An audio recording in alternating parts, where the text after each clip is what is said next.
So this is one of the guidelines, one of the resources my clients use, and it's how to build a good routine and how to create one that actually sticks, one that actually works, and it's not just a load of bullshit you see and never actually. There's no way you can put it into practice. So I'm going to share it with you guys. So building a routine needs to fit around your life, right?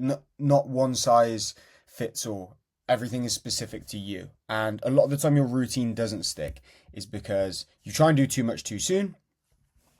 Life changes. So job stuff, kid stuff, work stuff, like thousands of things, right? And like I said, you're trying to copy someone else. It's this sort of all or nothing mindset rather than just implementing a few very smart things.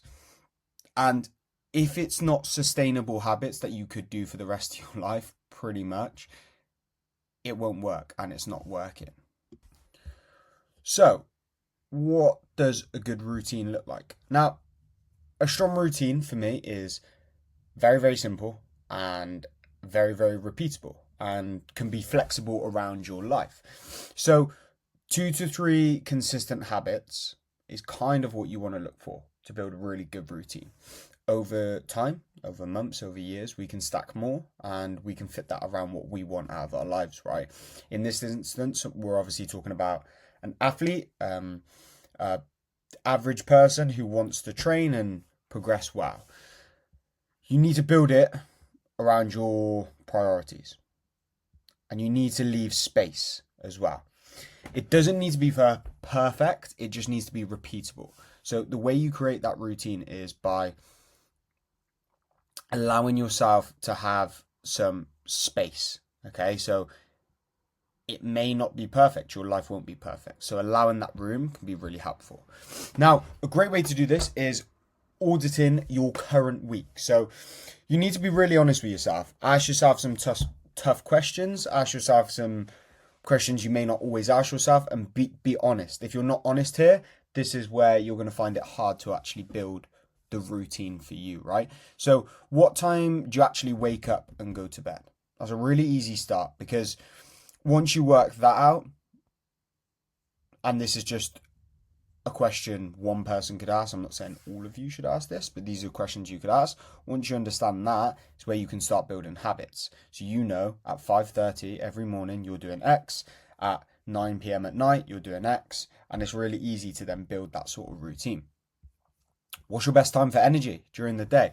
Is another good question to ask. If there's certain things you want to do, so like trading, when do you have more energy? If you have more energy later on in the day, then maybe training in the evening is better for you. Whereas if you're a morning person, get in and get training. These sort of questions are brilliant to ask yourself, so then you can add it into your routine, okay? Then you can ask yourself the tough questions like what actually blocks your training the most. Now, think more minimum standards over perfection. When we get into the habit of just having a minimum, this is where we can make some steps. Now, your minimum standards need to be achievable, okay?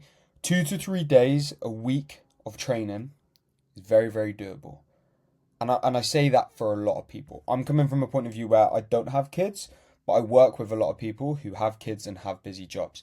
And these guys can fit that in. So setting yourself 2 to 3 days is more than achievable. 7,000 steps a day, achievable. 2 liters of water, achievable. 1 meal with protein and veg. These aren't outrageous things and they shouldn't be because these are your minimum standards. Your top standards, we can double that. 5 to 6 training days, 15,000 steps, 3 liters of water, 4 meals with protein and veg. These are just examples. I'm not saying these are exactly it. These are just examples you can use. So set yourself minimum standards that no excuse you hit every day and you know they're achievable to hit. Now the next one is building your weekly routine planner. Now I do this every Sunday. I write down what days and what times I'm training, and this goes further than training. We're talking about training as the example here, but my calendar, I use Google Calendar, is where I write out every day. I'm talking from the moment I wake up to the moment I go to sleep, my day is planned out. when I'm eating, when I'm leaving to drive, when I'm driving. Everything is super, super detailed. I'm not saying you need to be on that level, but I find that really helpful. My days are so structured. I know exactly what I'm doing. So when things pop up, I don't have an issue. I don't forget that I've got a haircut. I don't forget that I've got to train. I've got to do X, Y, Z. I've got to do programming. It's all set. It's all ready for me. And this can be really helpful. So Google Calendar is brilliant because also you can link meetings onto there. And there's loads of cool things you can do on Google Calendar. So definitely have a look at Google Calendar. Then, so we said minimum standards. Now, this is where you can set the 2 to 3 daily non-negotiables. So the simple habits of example could be 10-minute walk after lunch, no matter what, every single day.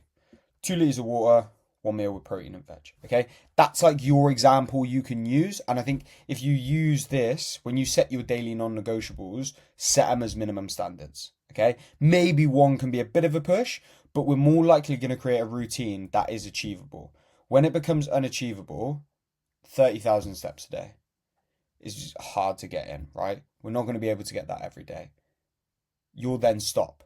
You will completely stop. So setting these as just bare minimums can be super, super helpful. Now, on this Sunday, so we're planning in, okay, when we're training, when we're doing X, Y, Z on the Sunday. We're also planning in when we're doing our daily non-negotiables, so what times we're doing X, Y, Z. Then, every Sunday, you'll write down somewhere your weekly focus and intention should be. So what is the focus this week? What do you need to prioritize? If training was brilliant last week, but nutrition wasn't as good as it could have been, we're going to prioritize that.